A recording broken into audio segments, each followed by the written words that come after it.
I think we went through part of this introduction last week already, but we'll take a look at it again. By the way, web access has been updated now. It should have everything on it. Alright, so I don't know how much of this I went through last week or not, if we got ahead a little bit or not, but I'll go from the beginning. It always is helpful. The SQL language was developed by IBM, originally called SQL, and most people still pronounce it SQL as well, by the way, at their San Jose research facilities right here in the Bay Area. It was called the Prototype System R. The language was again renamed to SQL to avoid confusion with an unrelated hardware product called SQL. It's a data manipulation language that IBM created, but they actually never created it. They didn't create a commercial version out of it because they didn't think it was workable. They didn't think it would work. So they created the prototype but didn't think it would work. Most relational databases today, including MySQL, use a version of SQL as the data manipulation language. And we're going to look at that in the next couple of classes. It was actually Oracle that made the first commercial version, and then IBM realized that they better get a commercial version out as well. So about 2 years later, they introduced DB2. DB2 is still one of the top 3 databases, but they never caught up with Oracle. Oracle's still number 1. We're going to talk about what a relational database is. It's essentially a collection of tables, and by table you can think of something like an Excel worksheet as a table. But they're a little more sophisticated than an Excel spreadsheet. For one thing, they can hold a lot more data than an Excel spreadsheet. Excel, a few thousand rows, and that's about it. Anything more than that, it could take forever to open. For relational databases, they can easily handle a few million rows. So it's quite a bit of difference in the volume that a relational database can. Also, the ability to create what we call a relationship between tables based on a common column. In the Excel world, if you've done any advanced Excel stuff, you may know this by the VLOOKUP. But the relational capabilities of a database are far more sophisticated than a VLOOKUP. They're made up of entities, attributes, and relationships. Entities are the table itself, all the rows and columns. Attributes are generally columns. And we'll talk about what each one of these are as well. And I think we did go over this last week, but I'll go over it again. An attribute is a property of an entity. The term is used here in everyday English. For example, a person, place, or thing is an entity or an object. And an attribute is an entity is a property of that. For example, what color hair someone has, or how tall they are, or their eye color, or their gender, or whatever.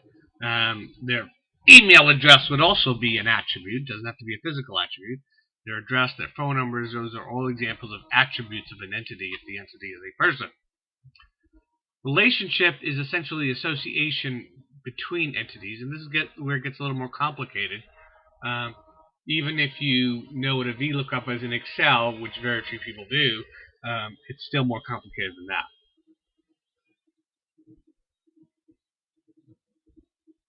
Yes, MySQL, based on what I told you, is enough for now. Well, eventually, you're also going to need NoSQL, or not only SQL. But for now, for the next couple of weeks, MySQL is all you'll need. So relationships are typically a relationship between 2 tables. For example, if you have a table with your customers in it, then you might have a table with everything the customer has ever ordered from you. That would be a second table, but they would be related to each other generally based on the customer number, where the customer number would also be a column in the orders table. This type of relationship we typically would call a one-to-many relationship, which is the most common type of relationship, meaning that a customer can have buy stuff from you multiple times. So the one part is the customer, the many part is every time they've ever placed an order with you. And this is generally why it's called a relational database, because the relational database allows you to go beyond the 2-dimensional world of a spreadsheet in Excel and into a more 3-4-dimensional world of multiple spreadsheets creating multiple dimensions. Spreadsheets in and of themselves are very limited in that capability. There's a VLOOKUP, and that's about it. But the relational database allows you to create much more complicated relationships. And this is important because a customer could have all kinds of things, and the orders would also be made up of products which would be in your inventory. So it's important to understand both. So, it's important to understand that a relation by itself is something called a two-dimensional table, which is exactly what an Excel file is, a worksheet is. Each column has to have a unique name. Of course, that's not true in Excel. You can give it a unique name, and it's helpful to give each column a unique name, but it's not a requirement.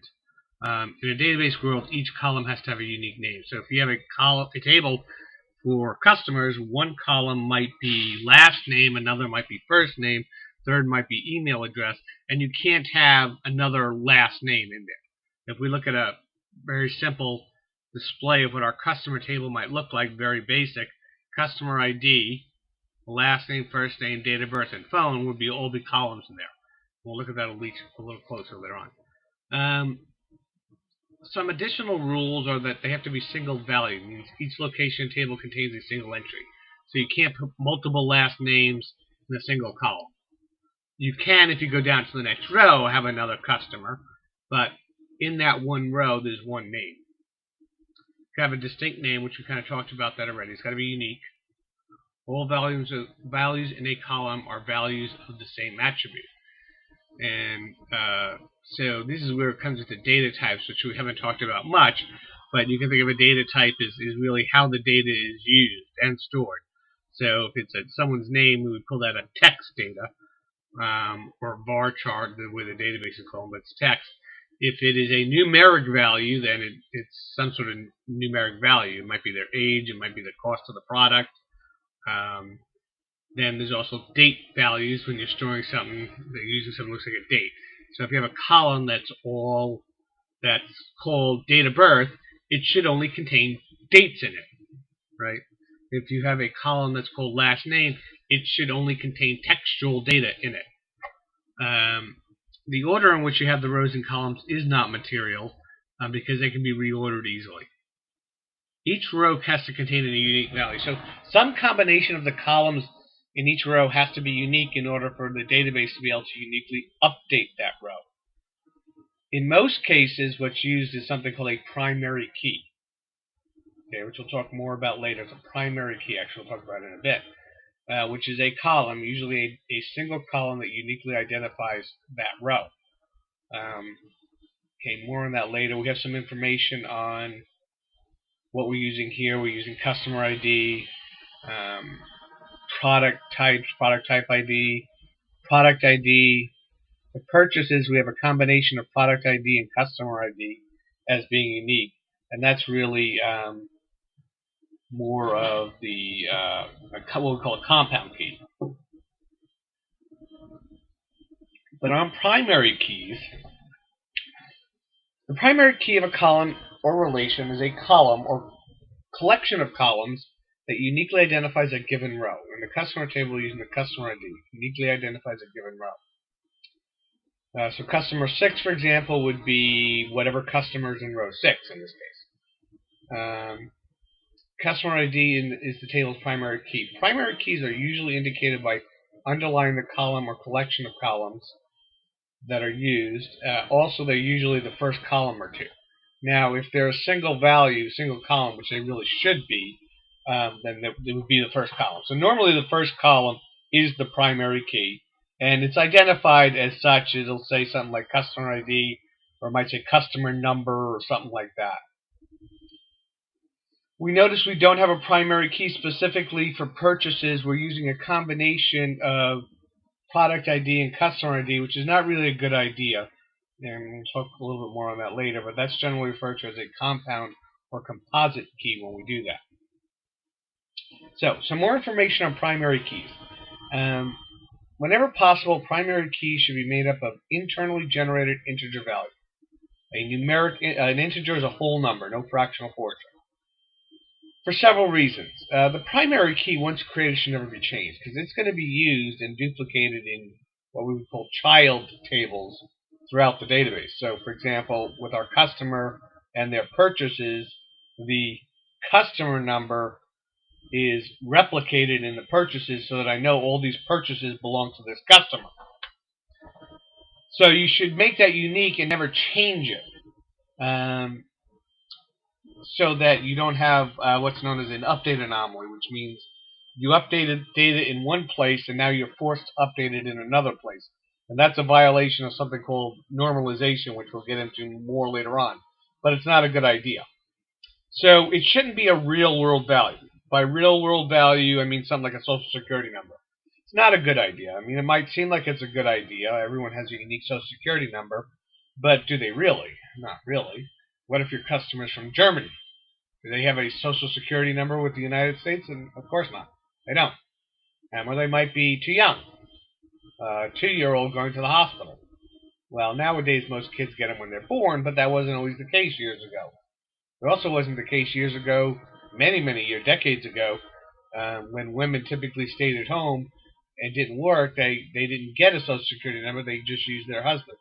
And that wouldn't work in the hospital either as a unique number, because now you have potentially two people legitimately using the same social security number. So that don't work either. So what you really want to use is a internally generated number. And MySQL does this very easily. Actually, most databases give you the ability to create a primary key very easily. Those of you that use Access quite a bit may be familiar with the term auto number, I think it's called. That's basically a primary key. It makes you jump through hoops not to create a primary key, which is a very good thing. So data types basically specify the type of data that will be stored in that column. And I gave you a couple of choices already. We talked about textual data, which has several aliases in the databases. One, the oldest, is char, which generally refers to fixed length data, non-binary data. Fixed length meaning that if you say the column is 50 characters long, but what you're storing in there is only 10 characters, the database still takes all 50 characters and fills it with spaces. Pretty inefficient. It was the original text type for databases, but inefficient. Generally not used today unless it's being used on a relatively small column with generally fixed length types of values. Like, you might make your state code a char 2, meaning that it's a character field with 2 spaces, or 2 spaces per letter, or maybe a zip code. But anything that is longer than that, that is typically variable length, would use a varchar.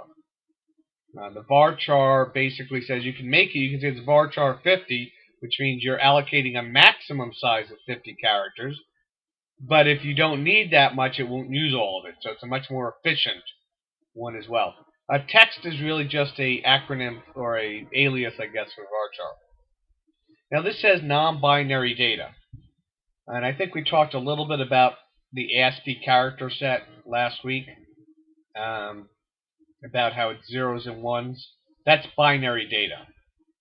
The difference between binary and non-binary data is that binary data has no translation associated with it. No character set, as we would call, associated with it. It's just pure zeros and ones. And generally, if you're storing anything other than textual data, like a file or something, a picture, even a video clip, you would store it as binary. And we'll get to that a little bit later. Non-binary generally means text-type data, like names and email addresses and things like that. Most of the data you store will be non-binary. And the only difference is that a non-binary column has what we call a character set associated with it. For English and many other Western languages, it's Latin 1, a Latin 1 character set, which is the typical alphabet with a few extra characters. And you can put other character sets as well. That makes a translation for you. The database will make a translation of those zeros and ones when it pulls them out and displays them. So it's really a matter of whether there's some sort of character scheme associated with the data or not. In binary, there is none. You're getting pure zeros and ones.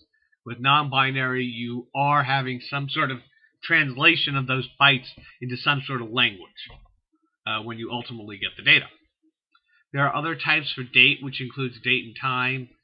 A couple of different numeric types, decimal, which allows you to set the fixed point and floating point portions of a value.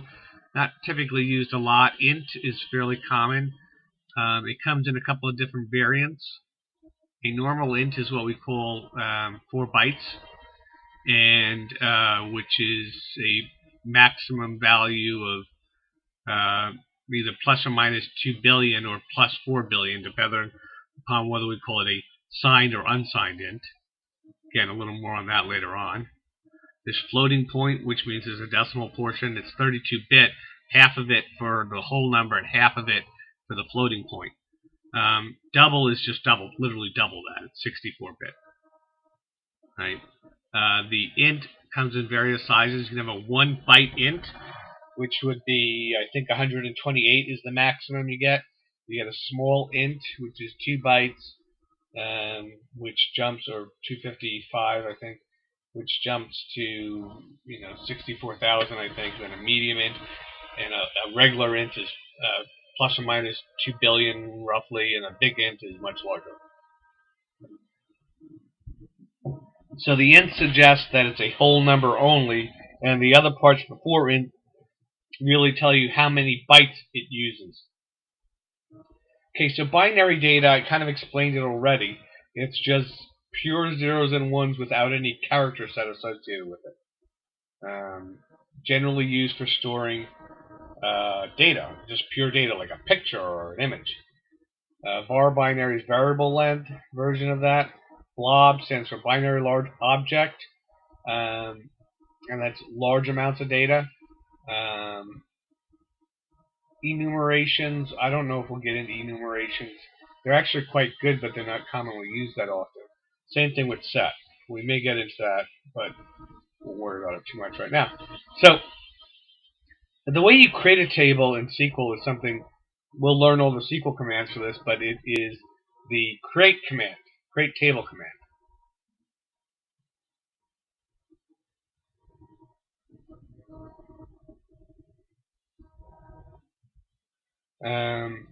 And I'm going to skip this one. We could look at this one. I think I already created this table, if I'm not mistaken.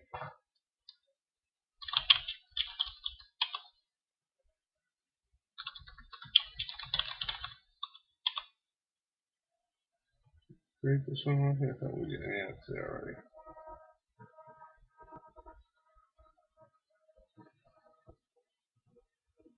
I think we created this one last week.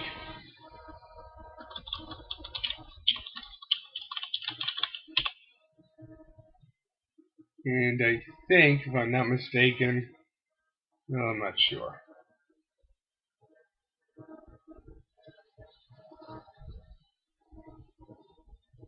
This one is customers, it's got an S.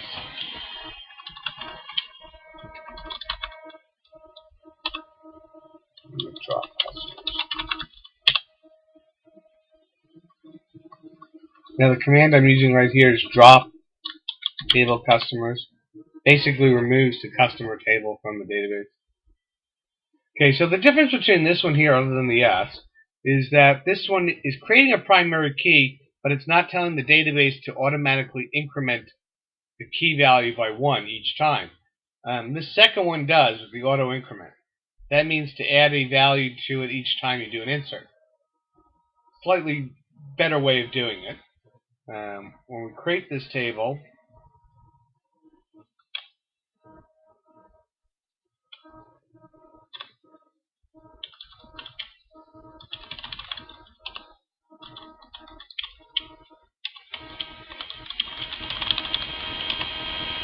see there's no data in there, and we can see that it's a auto increment. Primary key auto increment means it's going to add a value to it automatically. Drop table we already looked at, that drops it. We'll look at the insert statement, and there's a couple of ways of doing an insert statement. The first way allows you to insert data without essentially any columns listed, which I don't really like to do because I think that's very bad.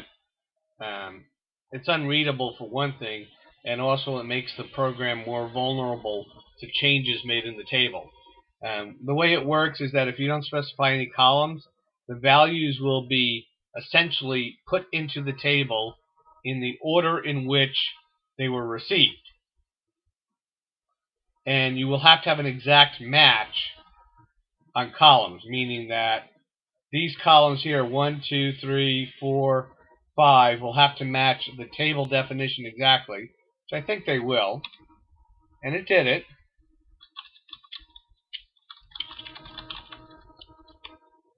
Okay, it did it. But if I was missing a column somewhere, or let's say I just had an extra column, I'd get an error. Column count doesn't match the value count. And that's because if you're going to do it this way without columns, it's going to require that you match based on the definition here exactly. Meaning the first column values will go into column ID, the second will go into the second one, which is last name, third into the third one, and so forth. And that works okay, but what happens if the DBA adds a column to the customers table or reorders the column? Then you've kind of got a problem. But if you specify the column names in the insert statement, you actually don't have that problem. You'll also see here I'm only specifying 2 columns, which you can't do unless you specify the column names.